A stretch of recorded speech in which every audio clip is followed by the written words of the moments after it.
I am going to go ahead and give my thoughts on this game, give this one a review. This one as well came across my desk, so to speak, kind of within the last week or so, last couple weeks. You know, we're slowing down. We're getting into December just about. There's not going to be many games left pretty soon here before New Year. So I looked at this. I'm like, you know what? I want to try some indie games out. I was not expecting a ton from this one, if I'm honest. I was a bit worried it was going to be one that, you know, with certain indie games, especially with single dev indie games, they're either gems and they're very simple, but they're really fun, or they're overly complicated and they end up being an absolute terrible experience. And you know, there's full of issues, full of problems, and I wasn't sure because there was very little information on the game itself. So like I said, I was not sure what to expect. But to give you a rough idea about the game, so you play this kid, I guess he's more like a teenager, who's on his way trying to find his dad, who went missing many years ago, you know, in this kind of post-apocalyptic version of Russia, if it had some sort of a robotic rush, you know, like industrial revolution of robotics, you know what I mean?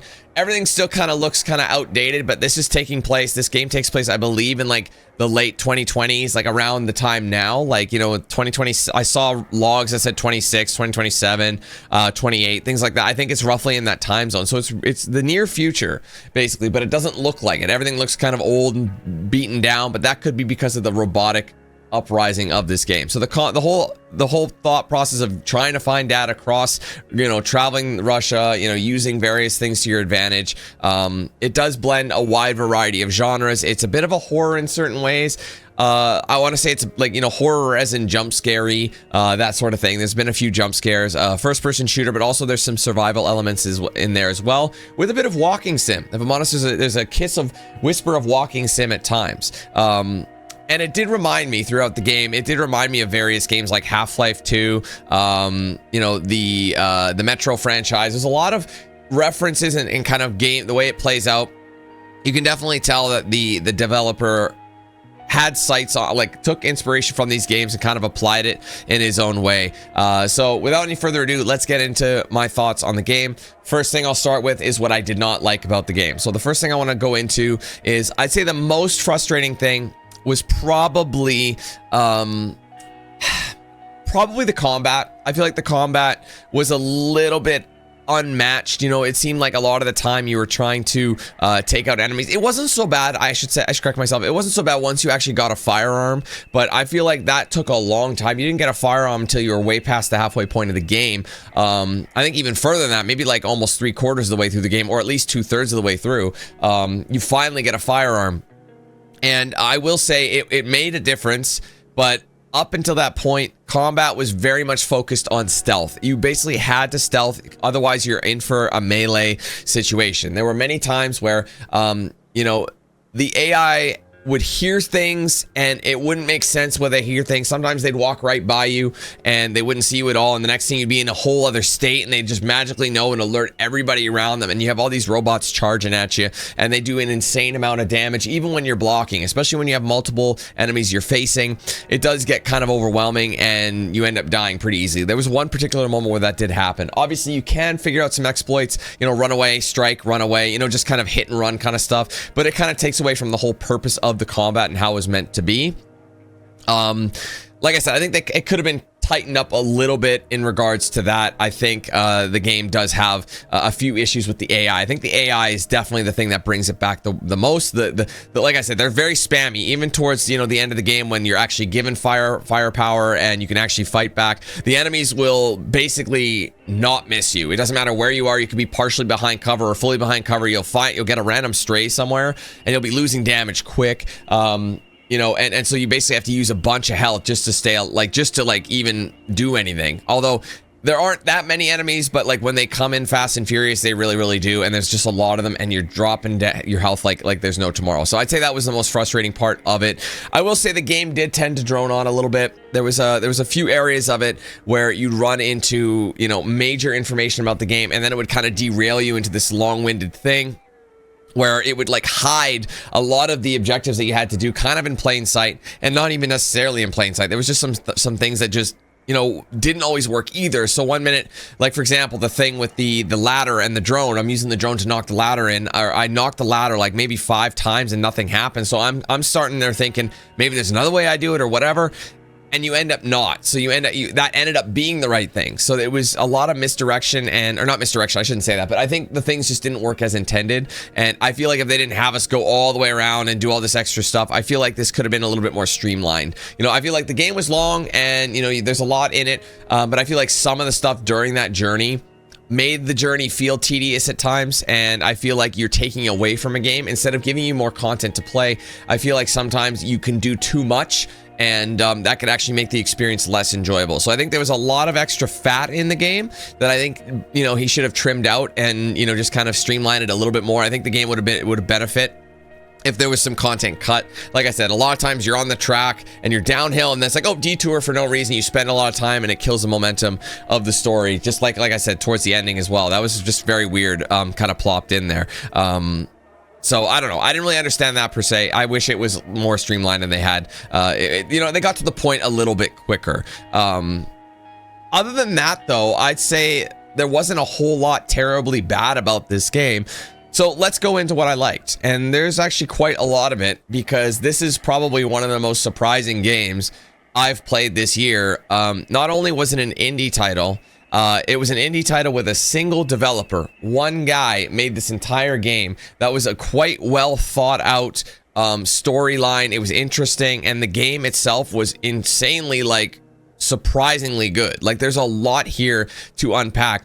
One thing I will say, sorry, just dipping this one back in, the stuff I did not like, the voice acting was pretty bad, but I'll give them a pass because obviously you hire out whoever you can, and if it's not meant to be in English, so I'm giving that a bit of a pass, but I just figured I'd throw that out there. So the game looks beautiful. Texture-wise, everything is absolutely stunning. It runs fabulously. I never encountered a single stutter in this entire game. There was no frame drop. Never. It's been running at a smooth 60 plus the entire time, and I'm on max settings. The game looks really good. It might look a little different on YouTube because obviously YouTube uses a different encoding that's, you know, reduces the quality and compresses things a little bit. But if you're looking on the gameplay itself, it looks really, really nice. And I was actually really impressed. I've played AAA games that did not look as good as this and did not run as good as this. Now, while the game does feel kind of old-fashioned to a degree, like I said, it almost feels like a Half-Life 2 mixed with a couple other, you know, games in there. It does feel a little bit old-fashioned, but it's almost like it took that older style of game and kind of made it more new, so you wouldn't really know unless you played those older games, you know what I mean? So even though it's kind of older feeling, it's kind of modern at the same time. And I will say, like, everything about it in terms of what you did and the act of everything you were doing, there's so many mechanics that even though they might, some might say be overcomplicated, like with the car, for example, you got to shift gears and do all that. It does feel more simulator-like, which made it feel more real to me. I feel like everything I was doing had a purpose, and I actually had to think about what I was doing. You know, I could shut the car off. I can, you know, I got to remember, like, if I leave my flashlight on, it'll drain battery because you're also surviving in the elements too. You can't just leave the flashlight on the whole game. So those survival elements are there. And normally survival elements can annoy me. I'm not a huge fan of a survival game because I find they distract you and it's an extra stress you have to worry about. While this game does have survival elements, they're not overly over the top annoying at all. It actually makes sense. There's enough resources in the world to replenish it. It just makes you have to think a little bit more when you're using your gear on how to save it without overdoing it, but you can also overdo it sometimes depending. Like I said, it was a nice element to make the world feel a lot more real. In terms of gameplay itself and how the game handled it, the gameplay itself was really, really solid. I honestly never had any real issues with it, aside from maybe some of the combat where you'd shoot a guy and it would like completely miss, even though, like, you know what I mean? I feel like the hitboxes were a little bit small on the enemies. I know that's considered a bad thing, but it's completely tolerable, I feel like, despite having, you know, the issues that we had with the AI and things like that. It was definitely tolerable, but I feel like the world is something I wanted to know more about throughout, and it did a really good job at kind of giving me an idea of, you know, what we're in for. And I feel like this person was able to tell a pretty interesting story and a unique take, but while blending elements of a genre we're already familiar with and turn it into something unique. And I think that a solo dev that was able to do this, give you this much content, you know, with a ton, with the honestly, I'm gonna throw it in there because I love it. The fact that I can load any part of the game and get and just go achievement hunting at my leisure is amazing. A lot of games would be like, well, you got to start a new game. They have a chapter. Dude not only has a chapter select, but he's got a checkpoint select as well. So every major checkpoint in each level, you can reload. So if you know where the trophy is or achievement is, and you know where, you know, what you might have missed. Like, for example, I just got 2 endings in minutes just because I reloaded the last scene, and it let me choose my other choice. So if I went back to 12, for example, I could load up, say, what chapter was it? Chapter 4 here, or sorry, checkpoint 4 in chapter 12, and I can just redo the boss fight and do the other choice right then and there. And it's just so easy to go back and do things you want to do. Same with collectibles. Once you grab them, as soon as you pick them up, they're logged in your game permanently. There's no like having to do it all in one run. So I think things like this, really nice. So the game has good length already. Like I said, it took me over 10 hours to do it.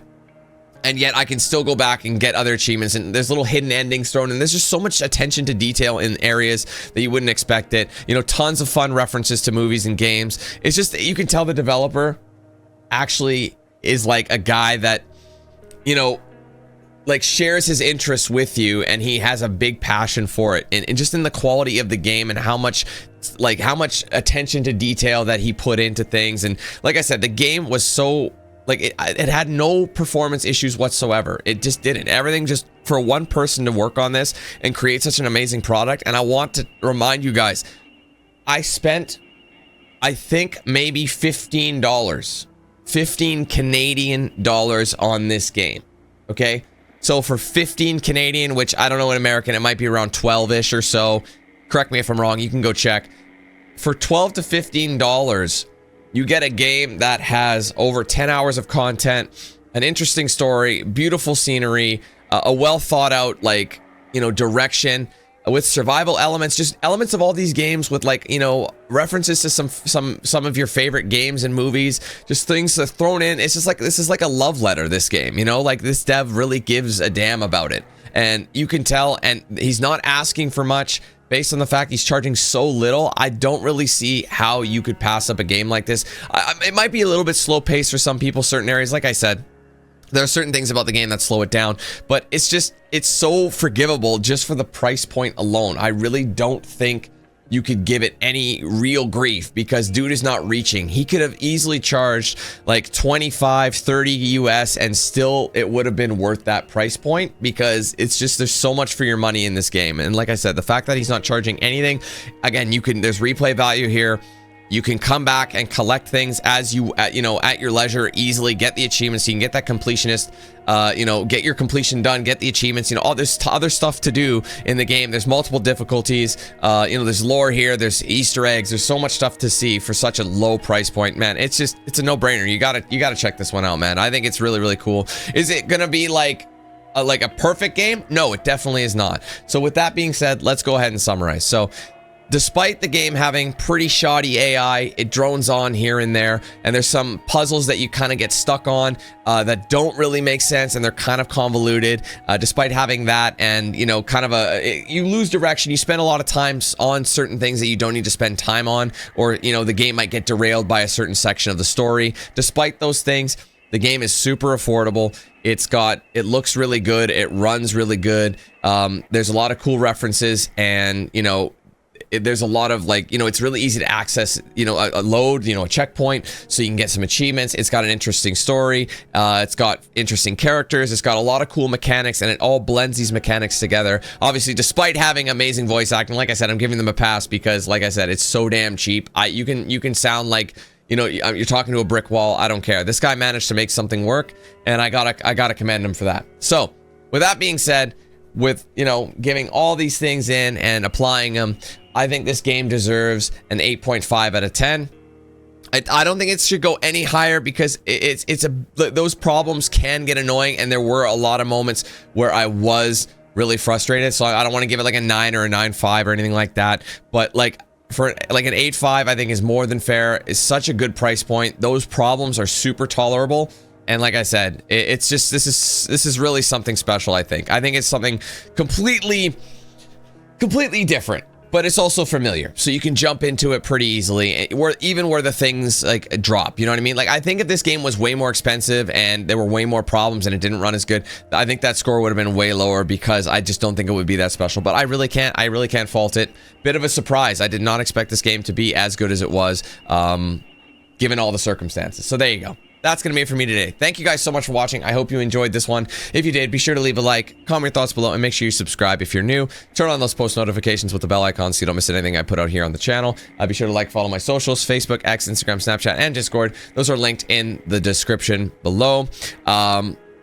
Big shout out to the sponsors, of course, DX Racer, Bones Coffee, The Ridge Wallet, Mad Rabbit Tattoo. I use their products daily. Check them out for yourselves. With the links in the description, use my promo code DANQ8000 to save at checkout with them. If you guys want to send something to my P.O. box, there is a address listed in the description. Anything that gets sent there will be open in a social post or a live stream, whatever makes more sense for whatever is sent. And finally, be sure to check out and sign up for the Team 8000 membership program if you haven't done so yet. Just support the page immensely. There's 4 tiers, 4 price points. Entry level is only 99 cents, so it's cheap and easy to get in the program that way. However, across various tiers, you will get a bunch of perks like custom badges bearing your name, custom emojis using chat, exclusive video and stream access, party open lobbies, giveaways, discounts, and plenty more. We have cracked 1,600 members, and we are just going. The sky's the limit, man. It's crazy. There's like, I'd love to see how high we can go. 1,700 is our next major milestone, so let's see if we can get there. If you guys want to help us reach it, support the channel in the process while you get some cool perks, you can join that with the link in the description. There's a join button below the stream. Also, a section on my main channel page as well. If you want to gift members or send super chats, you can do those with the $ icon next to chat. Click it, you'll get a drop down, and you will see those options. If you're gifting members, just remember you can do 1 to 50 in a single transaction, but ultimately,